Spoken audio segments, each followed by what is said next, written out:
감기가 들어서 목소리가 좀 걸걸합니다. 죄송합니다. 기독교가 전래되어 여기저기 교회가 막 생겨지고 있던 그런 시절이었습니다.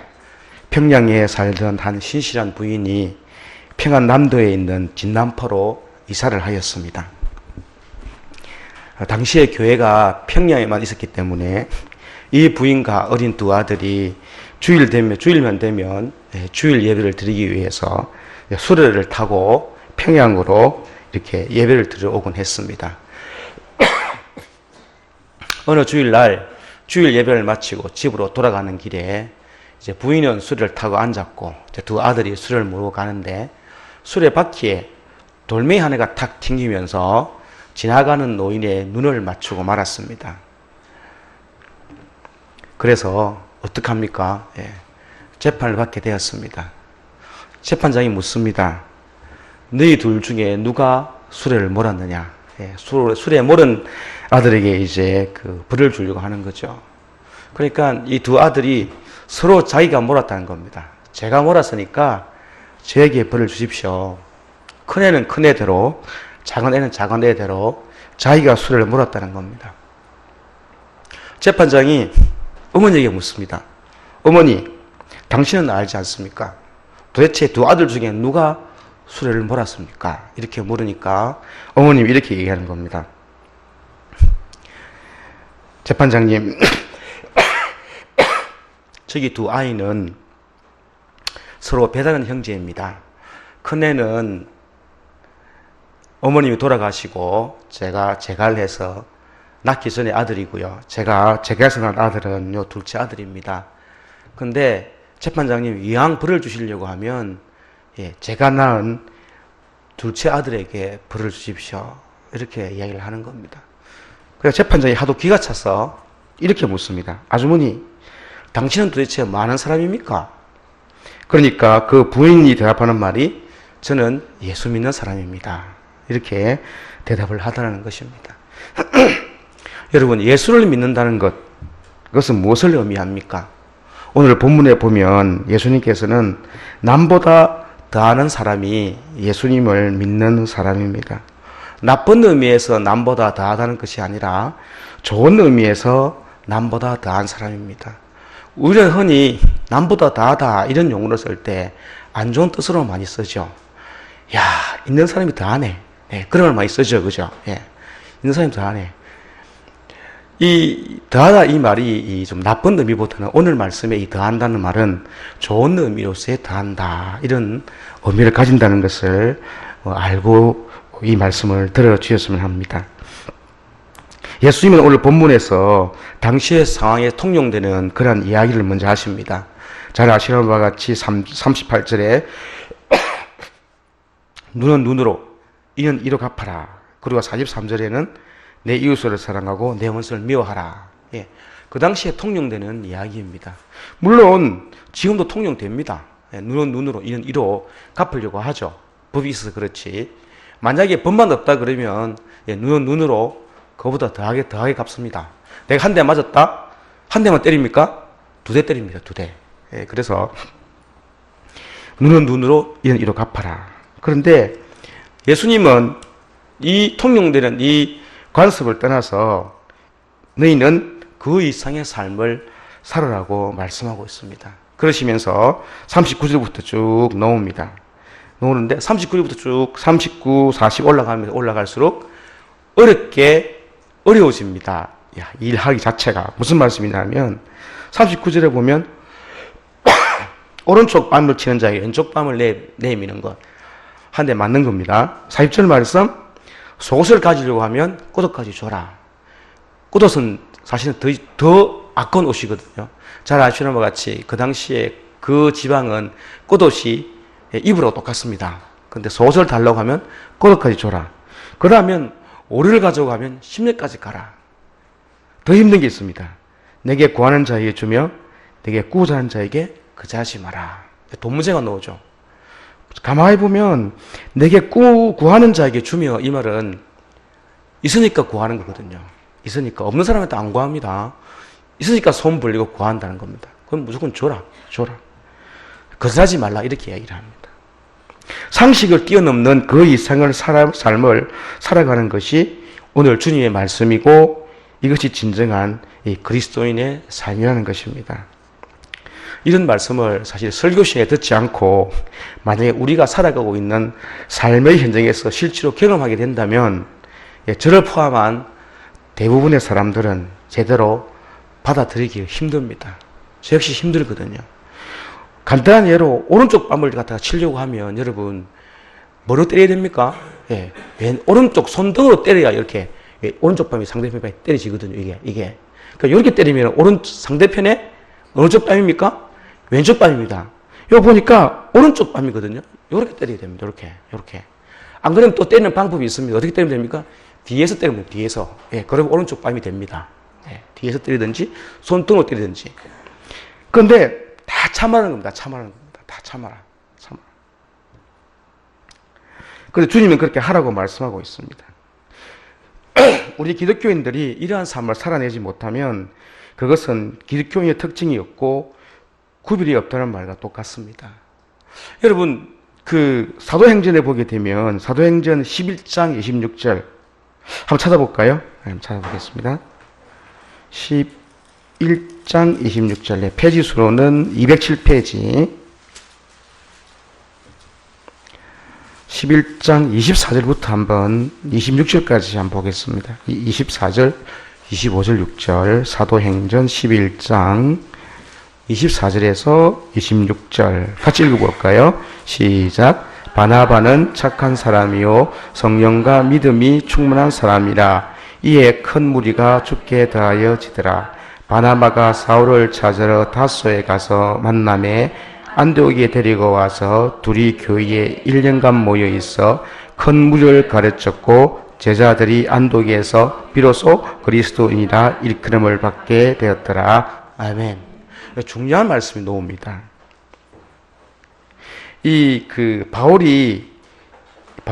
바울과 바나바가 안디옥에서 1년 동안 사역을 합니다. 그 1년 동안 사역 후에 일어난 일이 뭐냐 그러면 이 안디옥 사람들 요 일이 뭐냐 그러면 이때서야 비로소 그리스도인이라는 소리를 듣게 됩니다. 무슨 얘기냐 그러면 요 전에는 구별되지 않는 삶을 살았다는 거죠. 내 멋대로 내 마음대로. 그런데 1년 동안 사역하는 가운데 이 그리스도인이 요 안디옥에 있는 교인들이 변했다는 겁니다. 구별된 삶. 그래서 어떻게 됐냐? 비로소 그리스도인이라는 일컬음을 받게 되었다. 이렇게 표현을 하고 있습니다. 여러분, 우리 고향교회가 요즘 참 어떻습니까? 좋은 소문나는 교회입니다. 복의 통로가 되는 교회입니다. 예전부터 우리 원로 목사님께서 잘 갖고 오셨고, 새로 오신 우리 목사님께서 거기에다가 지금 꽃을 피우는 그런 단계 같습니다. 그래서 저는 오늘 이 말씀을 준비하면서 우리 성도님들 이렇게 한번 따라해 봤으면 좋겠다 싶어서 제가 표를 제가 정해봤습니다. 한번 따라 해보시면 좋겠습니다. 좋은 소문 나는 교회. 소리가 작습니다. 좋은 소문 나는 교회. 우리 교회 군안교회. 아멘. 아멘입니다. 비로소 그리스도인이라는 구별된 칭호를 받는다는 거죠. 아무나 그리스도인이 되는 게 아니거든요. 저희 고향교회가 소문이 잘 났습니다. 주위에 보면. 잘 났습니다. 믿지 않는 자들보다 더하는 모습, 좋은 뜻으로, 그리고 남보다 더하는 모습, 이 모습이 있어야만 하나님께 영광이 되고 그리스도인의 차별성이 나타나는 것입니다. 그 더하는 모습이 바로 우리 예수님을 통해서 알 수가 있죠. 여러분이 잘 아시는 바와 같이 예수님은 십자가에 돌아가시면서 뭐라 그럽니까? 이렇게 기도하고 있습니다. 누가복음 23장 24절에 아버지 저들의 죄를 사하여 주옵소서 자기들이 하는 것을 알지 못합니다. 예수님의 기도입니다. 그것만 있습니까? 아닙니다, 여러분. 사도행전에 나오는 스데반 사도행전 7장 60절에 자기를 돌로 치는 자를 위해서 그는 이렇게 기도합니다. 주여 이 죄를 그들에게 돌리지 마옵소서. 그리스도인이에요, 그리스도인. 여러분 그렇게 할 수 있습니까? 힘듭니다. 정말 힘듭니다. 나 같으면 재판장이 소가 누가 몰았습니까? 이렇게 물으면 예, 재판장님 큰아들이 몰았습니다. 이렇게 이야기할 텐데 예. 그 부인은 자기가 난 아들한테 벌을 달라고 몰았단 말 안 합니다. 벌 달라고. 남보다 더하라는 주님의 말씀에 순종하여 그들은 남보다 더하는 모습을 보여주었습니다. 프랑스 화가 조르주 루어라는 종교 화가가 있습니다. 파나 화가인데요. 그 화가가 그 그린 작품 중에 파나가 제목에 이런 제목이 있습니다. 의인은 향나무처럼 자신을 치는 도끼에 향을 바른다. 제목이 좀 길죠? 다시 한번 읽어드리겠습니다. 의인은 향나무처럼 자신을 치는 도끼에 향을 바란다. 이게 파나 제목입니다. 자기를 찍는 도끼날에 향을 발라주는 삶. 이게 그리스도의 삶입니다. 저희 교회는 안 그렇습니다. 다른 교회들을 가만히 보면 이 향을 발라주는 성도가 있는 뿐만 아니라 이 가라지 같은 성도도 있거든요. 가만히 보면은. 그래가지고 구분이 안 돼요. 근데 무슨 일만 하려고 하면 이 가라지 같은 성도가 나타나가지고 반대를 합니다. 딱 반대를 하거든요. 그리고 표도 안 납니다. 그래서 우리가 주의할 게 뭐냐 그러면 똑같은 성도인데도 향을 발라주는 성도가 있는가 하면 가라지 같은 성도가 있다는 사실입니다. 저희 교회는 그런 분 없습니다. 이 가라지 같은 인생은 자기 자신뿐만 아니라 다른 사람에게도 덕을 끼치지 못하고 결국은 뽑혀서 불에 던져야 되는데 불행한 삶을 살고 있는 그 자신은 자기가 가라지인지도 모르고 살아가고 있다는 사실입니다. 우리 향을 발라주는 성도도 마찬가지로 자기에게 그렇게 덕을 끼치고 살지만 정작 자기 자신은 그렇게 덕을 끼치고 살 줄 모릅니다. 왜? 습관이 돼 있어. 몸에 배어 있어서 잘 모르고 있죠. 우리는 이런 남보다 더한 삶을 살기 위해서 기도하고 노력해야 되는데 어떤 목사님은 이 말씀을 오랫동안 설교를 하지 못했다고 합니다. 왜? 그런 삶을 살 자신이 없으니까. 저 역시 오늘 마찬가지입니다. 저도 이 설교 말씀대로 감당할 수 있는 자신이 없습니다. 그렇지만 말로서는 할 수 없는데 행동으로는 할 수 없지만 그렇지만 꼭 이 삶을 살아야겠다고 다짐한다 그러면 할 수 있는 방법이 있다는 사실입니다. 첫 번째, 어떻게 하면 되느냐? 나는 이런 삶을 살 수 없다는 이 잘못된 생각부터 먼저 버려야 됩니다. 할 수 없어. 이런 생각을 버리라는 거죠. 이런 삶을 살아가려고 하면 사실 어려운 건 사실입니다.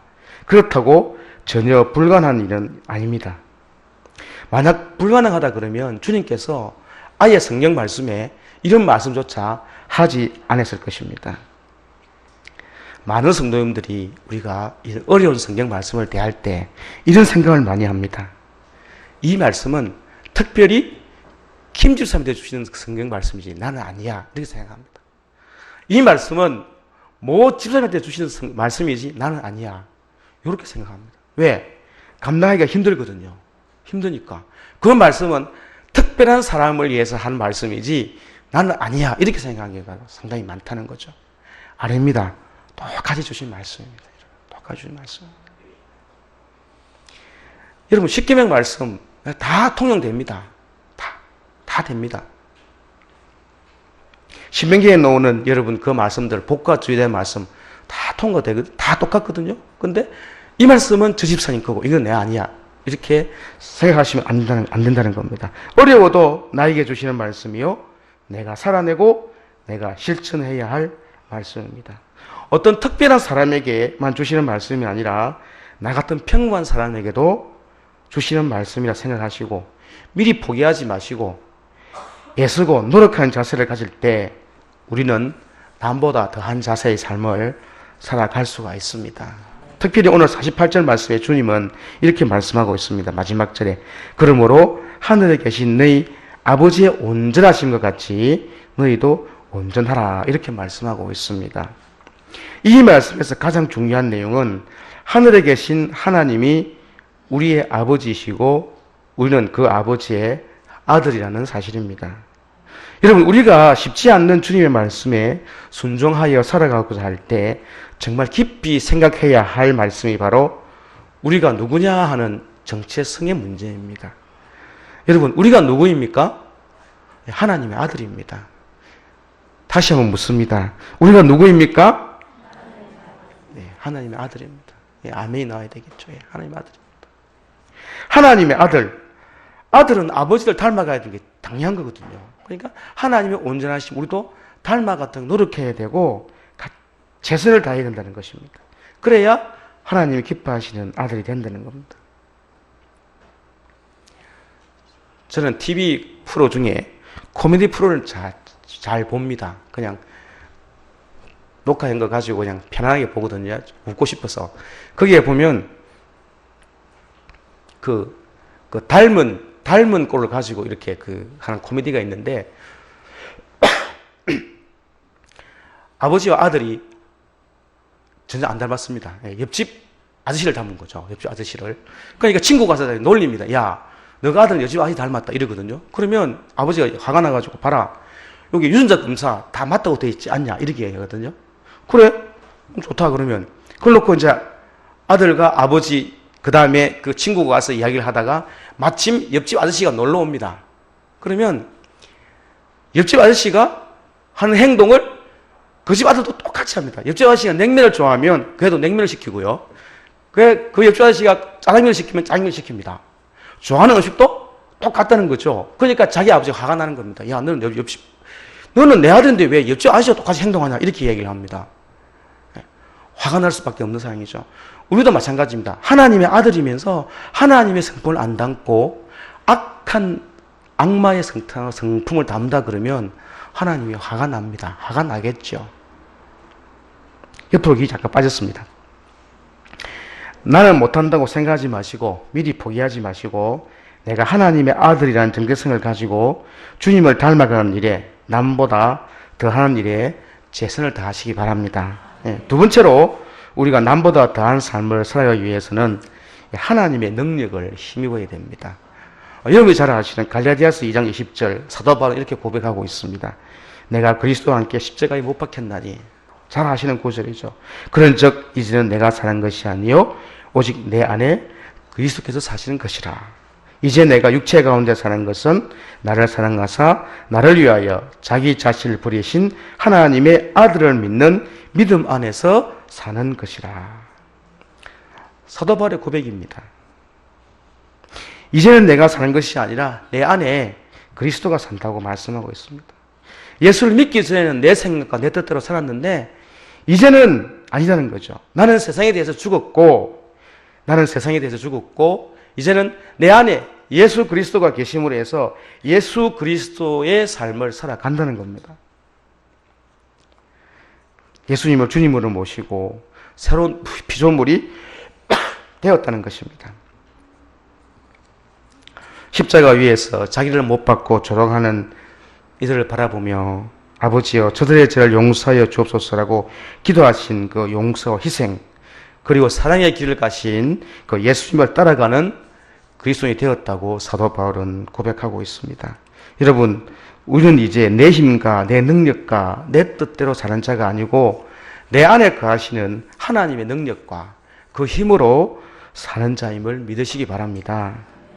나는 할 수 없지만 내게 능력 주시는 주님은 얼마든지 할 수가 있기 때문입니다. 여러분이 잘 아시는 사도행전에 나오는 스데반, 그 스데반 집사가 설교를 했을 때 많은 사람들이 마음에 찔림을 받습니다.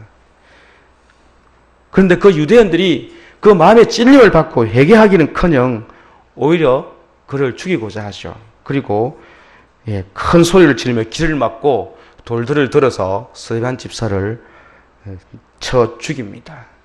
그때 죽어가는 그 스데반 집사의 그 모습,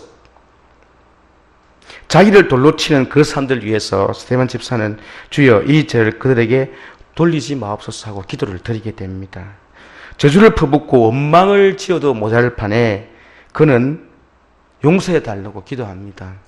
그 비결을 성경은 한마디로 이렇게 말씀하고 있습니다. 제가 그냥 찾아서 읽도록 하겠습니다. 사도행전 7장 54절과 55절에 나오는 말씀인데요. 제가 그냥 읽겠습니다. 그들이 이 말을 듣고 마음에 찔려 그를 향하여 이를 갈그늘 스데반이 성령에 충만하여 하늘을 우러러 주목하여 하나님의 영광과 및 예수께서 하나님 우편에 서신 것을 보고 말하되 보라 하늘이 열리고 인자가 하나님 우편에 서신 것을 보노라 한데 아멘. 스데반이 죽어가면서 저들을 용서한 것, 그것은 바로 성령이 충만하여, 성령이 충만했을 때, 성령이 충만했을 때 하나님의 영광을 볼 수 있었고 주님께서 하나님 우편에 서신 것을 보게 되었습니다. 남보다 더하는 삶, 우리가 성령의 충만함을 받을 때 그렇게 살아갈 수 있다고 믿습니다. 마지막 세 번째로 우리는 이 일을 위해서 하나님께 간절히 기도해야 됩니다. 주님께서는 44절에 너희 원수를 사랑하며 너희를 박해하는 자를 위해서 기도하라 이렇게 말씀합니다. 너희를 박해하는 자를 미워하는 대신에 기도하라는 말씀, 나아가 그 일을 위해서 또한 기도해야 한다는 것입니다. 기도할 때 주님은 힘을 주시고 능력을 주시고 사랑을 더하시고 그래서 박해한 자를 위해 기도할 수 있고 더 사랑할 수 있게 한다는 사실입니다. 예전에 제가 언젠가 예화를 한번 말씀드린 게 있습니다. 라디오 방송에서 났던 그 버스를 타고 가던 한 사람이 라디오 방송에서 나오는 그 내용을 인터넷에 올린 글인데요. 다시 한번 더 소개를 하게 되면 아주머니가 목사님께서 그날 설교하신 내용, 원수를 사랑하라. 그 다음에 항상 감사하라. 그 설교 내용을 딱 듣고 집에 와서 딱 가서 보니까, 고주망태대에 자고 있는 남편을 딱 바라보면 한숨이 나옵니다. 그렇지만 오늘 목사님 설교 말씀이 원수를 사랑하라. 범사에 감사하라. 그 말씀을 딱 머리에 떠올리고는 그렇지. 목사님이 세 가지 감사를 하라 그랬지. 첫 번째, 이 인간을 위해서 내가 무슨 감사를 할까 고민해 보니까 아이고 그래도 술을 먹고 왔기는 왔는데 다른 집에 안 자고 길거리에 안 자고 집에 와서 들어와서 참 고맙네. 하나님 그렇게 해주니 참 감사합니다. 두 번째 생각이 안 나는 겁니다. 아이고 그래 다른 사람은 행패도 부리고 기물도 부수고 맨날 돈 들어간 데는 많은데 그래도 이 양반은 그런 것 안 하고 들어오니 참 고맙네. 두 번째 감사. 세 번째 감사는요. 길바닥 아까도 말씀드린 것처럼 그래도 집에 와서 내한테 욕 안 하고 안 두드려 패고 그래도 교회 가라고 그래도 보내주니까 그게 제일 감사하네요. 그리고 감사기도 하면서 씩 웃으니까 남편이 자다가 목이 말라서 눈을 쓱 떴는데 앞에 부인이 앉아서 씩 웃고 있거든요. 이게 내로 비웃나 싶어가지고 니 와 웃노? 이러거든요. 그러니까 부인이 이리 이야기합니다. 여보 당신을 보니까 감사해서 내가 세 가지 감사기도를 드렸네요. 이렇게 이야기하는 겁니다. 남편이 눈이 둥 거지고 뭘 했는데? 이러니까 이제 세 가지를 다 이야기하는 거죠. 남편이 뭐라는 줄 압니까? 여보 다음 주부터 내 교회 갈게. 요즘 그 수요 예배 시간에 다 배우고 있습니다. 그 감정되는 부분, 말 이런 부분들 다 연결됩니다. 그러니까 원수 같은 남편인데 그렇게 보니까 불쌍하기도 하고요. 기도 놓는 거죠. 우리가 힘들고 어려워도 기도할 때 말씀대로 살아갈 수 있는 능력이 사실은 생깁니다. 기도하지 못하면요 힘들거든요. 힘듭니다. 기도할 때 남보다 더하는 삶을 살아갈 수 있는 힘이 생긴 줄 믿습니다. 기도하시기 바랍니다. 안 된다고 하지 마시고 기도하시기 바랍니다. 아예 포기하지 마시고 기도하시기 바랍니다. 하나님은요 우리가 상상할 수 없는 그런 부분을 놓고 기도할 때 그 기도에 응답하시거든요. 여러분 그런 기도에 응답 받은 분들 많습니다. 저 역시 마찬가지입니다. 제 자랑이 아니라 상상할 수 없는 것을 놓고 기도할 때 하나님은요 시간이 오래 걸리지만 그 먼 세월 뒤에 그 기도에 응답해 주신다는 사실입니다. 기도로 주님을 붙잡고 기도로 주님께 아뢰고 기도로 주님께 능력을 구할 때 야곱이 변해서 이스라엘 된 것처럼 우리도 변할 줄 믿습니다. 47절 말씀 우리 다 같이 읽어볼까요? 47절 말씀 시작. 또 너희가 너희 형제에게만 무난하면 남보다 더한 것이 무엇이냐. 이방인들에도 이같이 하느니라. 아멘. 사랑하는 성도 여러분, 주님은 오늘 또 우리를 향해 말씀하십니다. 너희가 그저 이방인과 같이 세상 사람들 같이 살면 그게 뭐 특별한 거냐. 하나님 아들같이 남보다 온전한 삶을 살아라. 이렇게 말씀하고 있습니다. 여러분 지금 어떻게 살고 있습니까? 세상 가치관으로 세상에서 들려오는 말씀을 따라 삽니까? 아니면 주님께서 이르시는 말씀대로 따라 살고 있습니까? 주님께서 우리에게 맹하시는 그 길 따라 걸어갑시다. 용기를 내서 주님 가신 그 길 따라갑시다. 비록 가는 길이 고달프고 힘들고 벅차게 느껴져도 주님 주신 그 십자가 붙잡고 그 길이 복된 길임을 기억하고 남보다 더한 주님의 삶을 살아가는 교회 여러분 되시기를 주님의 이름으로 축원드립니다. 기도드리겠습니다. 하나님 아버지 은혜를 감사합니다. 너희가 너희 형제에게만 무난하면 남보다 더한 것이 무엇이냐고 주님은 오늘 또 우리를 향해 말씀하십니다. 남보다 더한 삶, 그 삶을 살아가고자 하면 어려움도 많습니다. 나는 이러한 삶을 살 수 없다는 잘못된 생각 버리게 하시고 주님 내게 명령하신 그 명령 순종하며 따라갈 수 있는 믿음을 허락하여 주옵소서. 특히 내 힘만으로 살아갈 수 없음을 깨달아 주님이 주시는 성령의 능력을 힘입어 남보다 더한 인생, 그 남보다 더한 인생을 살아 이 구포 지역 안에서 좋은 소문나는 군안교회로 그리고 복의 통로가 되는 그리스도의 삶을 살아가는 우리 군함교회 온 성도님들 되게 하여 주시옵소서. 예수님의 이름으로 기도드립니다.